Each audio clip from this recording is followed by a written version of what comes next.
వివాహమై భార్యాభర్తలు రెగ్యులర్గా inter course చేస్తూ 6 నెలల నుండి 9 నెలల వరకు సంతానం లేకపోతే ఖచ్చితంగా డాక్టర్స్ దగ్గరికి వచ్చి ఇవాల్యుయేషన్ చేసుకోవాలి. ఇదివరకు పాతకాలంలో 1 ఇయర్ వరకు అని చెప్పేవారం, కానీ ఇప్పుడున్న పరిస్థితిని బట్టి 6 మంత్స్కే పిల్లలు కలగకపోతే, ప్రెగ్నెన్సీ రాకపోతే ఇవాల్యుయేషన్ చేయాలి. అయితే భార్యాభర్తలు ఇద్దరి మధ్యలో ఎవరికి ఫస్ట్ చేయాలి? సాధారణంగా ఎక్కువ శాతం ఫీమేల్స్కే చేస్తూ ఉంటారు, కానీ మొట్టమొదటిగా పిల్లలు లేనప్పుడు ఇవాల్యుయేషన్ చేయవలసింది పురుషులకు.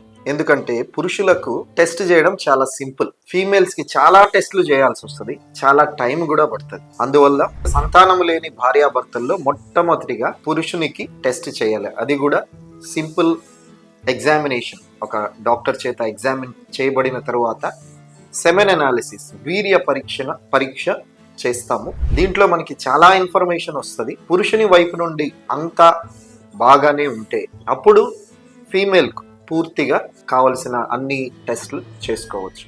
కాబట్టి మొట్టమొదటిగా ఇవాల్యుయేషన్ చేయవలసింది ఫీమేల్కి. అయితే చాలాసార్లు మగవాళ్ళు ఏమనుకుంటారంటే, మేము సెక్స్ బాగానే చేస్తున్నాము, మాకేం సమస్య లేదు అనే అపోహలో ఉంటారు.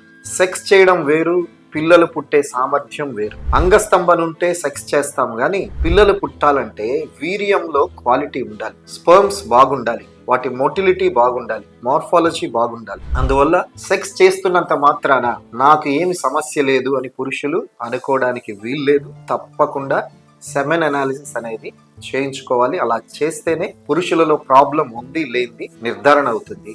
కాబట్టి వివాహమై 6 నెలలకు గర్భం రాకపోతే మొట్టమొదటిగా టెస్ట్ చేయించుకోవాల్సింది పురుషులే. Thank you.